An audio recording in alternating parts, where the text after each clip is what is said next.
And we got a good victory last night. Okay, so victory last night was the judge basically said, you know, here's some, you can have these expert witnesses, SEC can have these expert witnesses. But what he really did was saying, off the checklist is the expert witness decision. The next decision could be summary judgment, correct? Which means she might rule from the bench either in favor of Ripple or the SEC. Absolutely, Charlie. This was a Daubert motion. Ripple has 10 expert witnesses, and the SEC has 5. Both sides challenged their experts in saying they should be excluded. The victory we got was there was an expert the SEC was offering who was going to testify as to what XRP holders thought in their head when they purchased XRP. Of course, he never interviewed one single XRP holder in his entire career. Yes, this guy has ESP, huh? And he received a $3 million contract from guess who? The SEC. Oh, nice. To serve as a witness. And so the judge excluded that part of his testimony that he's not going to be allowed to.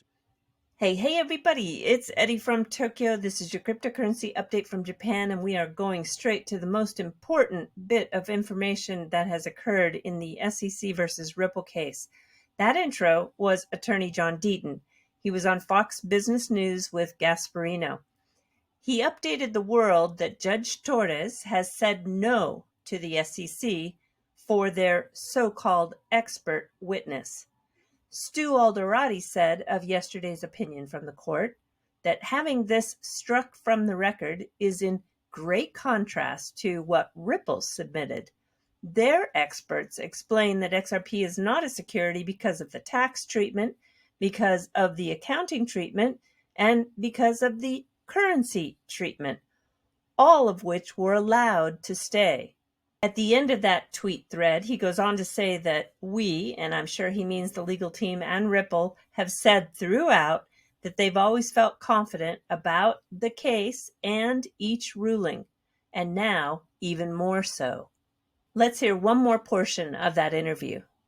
Let's just say the SEC wins this, and a lot of people think they will, given what happened with Sam Bankman-Fried. That it's going to be hard for a judge to basically side on the in crypto's favor.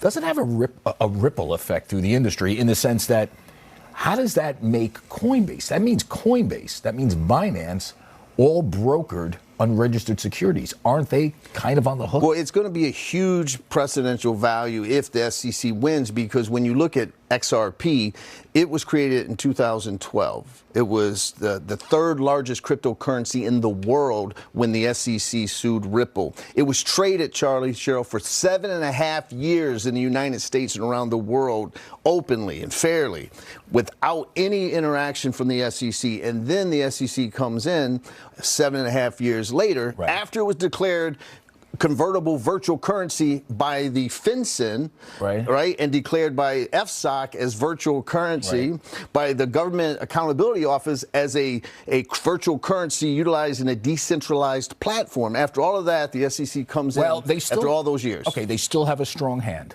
If they win, that ripples throughout the industry. And that's what I was getting at. If XRP is deemed a security. Do you think they're going to win? No. I think the SEC is going to lose, but that doesn't mean Ripple's going to get an outright win either. But I think the SEC is going to lose at summary judgment because of the theory that they went with. Charlie, normally when you go after a promoter, you say, well, on this particular day, you made an unregistered securities offering or sell. And that particular transaction was a security, an investment contract. And now they're saying that all sales of XRP, the token itself is a security. And that's the problem. See, John, this is why all eyes are on this case. By the way, and why Twitter blows up every time you come on the show. Just to point out, guys. I think the SEC is going to win. And I'll tell you, it's going to be a bad day for crypto if they win. Okay, right. We're going to put that dinner on that? Steak. Steak, you got it. Can I come? John Deedon, good to see you. Gasparino is going to lose a dinner, in my opinion. All right, here is the top 200 by market cap. This is the current price action. As you can see, a reaction to the statement coming from the Fed. I want to jump now to Ken Griffin. He's the Chief Executive Officer of Citadel.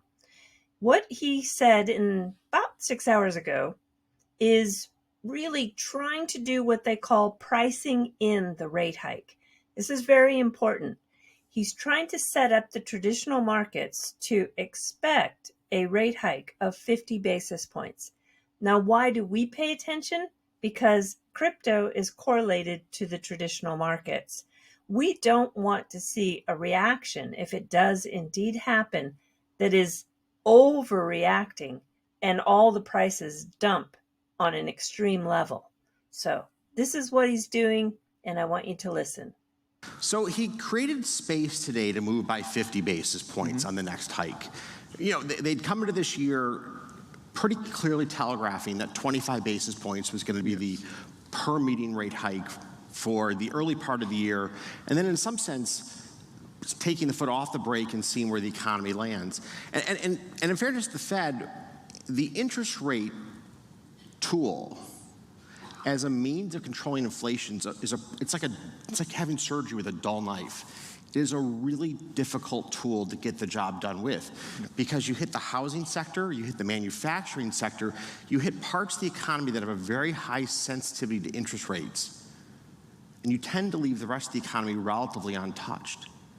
So the Fed doesn't have as much impact with their tool as you might hope, and although they've raised rates considerably, it's not clear how long the lag effects are for the impact.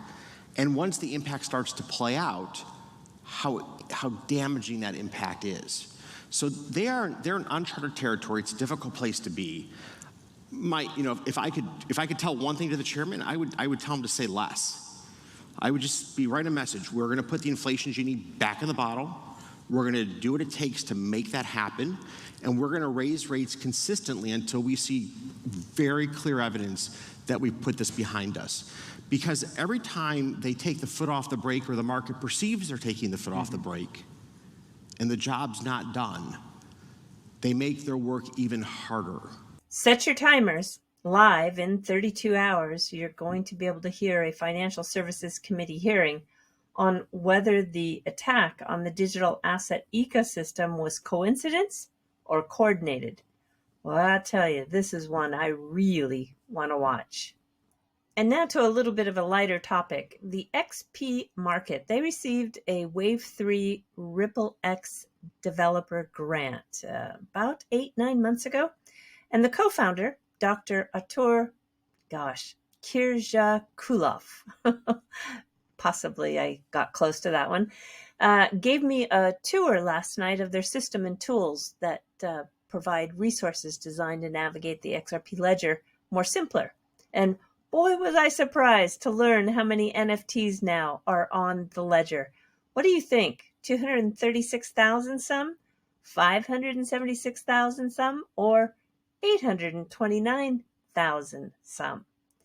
The figure changes hourly, but the most current one on the list here is, it's the 829,000 some. That is a lot of NFTs from when you think about just launching in October, the very last day of October it was.